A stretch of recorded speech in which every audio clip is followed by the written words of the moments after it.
Welcome to Toffee TV. It is the match reaction. Everton 0, Manchester City 3. Not loads to say about this game. City fully deserved the 3 points. Everton look like they belong in a different league to Manchester City, let's be honest. The way they knock the ball around, we just can't match it.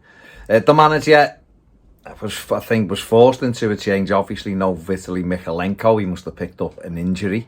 He wasn't involved, but he made a curious decision by playing Mason Holgate at left back, which is even more curious having just watched the game unfold before my eyes. It was a curious decision when I seen the team. It's an even more curious decision afterwards, having seen it play out in front of my eyes. City started as you would expect. They need a ball for themselves and then a ball for everyone else. They keep it that well. We couldn't get near them. They just knocked it around. But Everton did stick to the game plan quite well. I mean, Holgate was torn a new one very early on by Riyad Mahrez. Left them for dead. He pushed them over, and I thought he was a little bit fortuitous to get away without a booking from that. The City had all the ball, dominated the possession, but it wasn't until the 28th minute before either team had an attempt at goal, and it was a Riyad Mahrez shot that went way over the bar. It was the first one. Everton had in that time a couple of really, really promising opportunities. One in particular with a ball forward. Decore knocked it down to Dom, he gave it back, and Dom set off, and all Decore's got to do is just give him the ball back and he's in with a shot at goal, and he overhit the pass and that opportunity was gone. And when you play Manchester City, you can't waste opportunities like that to get in behind them. We simply don't have a good enough team that is going to create more opportunities to score goals, clear-cut ones. You know, the players just aren't good enough to play against top-level teams and cut them open. Iwobi, I thought, at the poor game today. He was just, there was no creativity whatsoever from him. McNeil worked his socks off, but again, didn't really create anything. And Decore was too loose with the ball. It was as simple as that. City got ahead.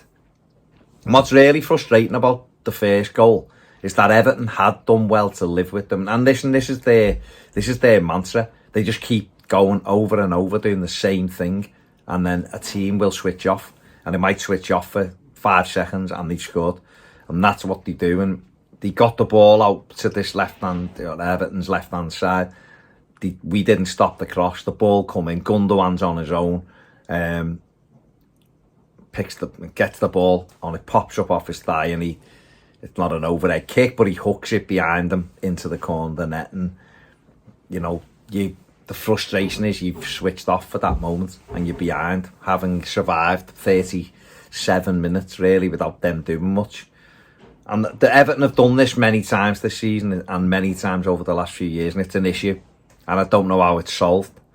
I don't know whether Sean Dyche has the facilities to solve it because other managers haven't, which is Everton, when they concede a goal, are likely to concede another one in the next couple of minutes. We've done it so many times. We've done it against Newcastle already the other week. And we did it today. 2 goals in 2 minutes. Switched off, ball forward. Patterson heads it down, but unfortunately heads it straight back into City player's path. Ekrat gets to the line, throws it over, and Haaland, who there was one man to mark in the middle and we didn't, and he so happens to be the most dangerous man on the pitch. We leave him with a header and he plants the header past Jordan Pickford. He got to answer it, but it's gone in, and that was it. Game over really. Got to half time, came out for the second half. No Dominic Calvert-Lewin. The manager has said, just heard on the way home, that he has a tight groin, and with his history they took him off to make sure it didn't get any worse.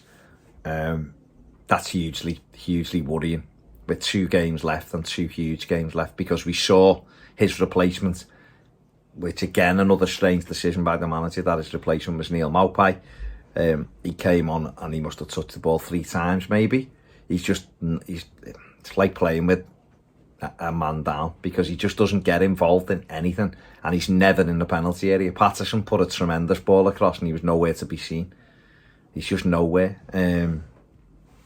That will be worrying if Dom misses the next two and Maupay is the manager's preferred choice, which, like I said, it should have been. For me, it was Ellis Sims or Damari Gray, but there you go. Everton huffed and puffed, but we give a goal away 5 or 6 minutes into the second half. Ball forward, awful header by Mason Holgate back into the middle of the pitch, and they broke on it.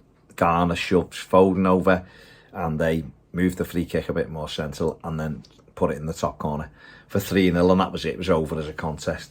He didn't really cause us any more issues after that because he didn't have to. We had a few little moments, Amadou Onana in particular, with a good header which Ederson tipped over the bar. Other than that, nothing really to trouble the Manchester City goalie. And we've been beaten 3-0, and it will go to the last two. We said it wouldn't. That's what it is. It's on Wolves and Bournemouth now. Everton have got to match Leeds results and Leicester results. If Everton do that, Everton stay up. It's as simple as that. That's the task.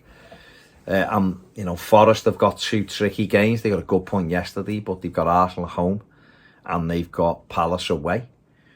They might not get another point. They may well do. So I think for Everton, it's still 4 points from the last 2 for me. I think 4 points keeps us up. It'd be lovely to win at Wolves so that we'd only need a point against Bournemouth on the last day.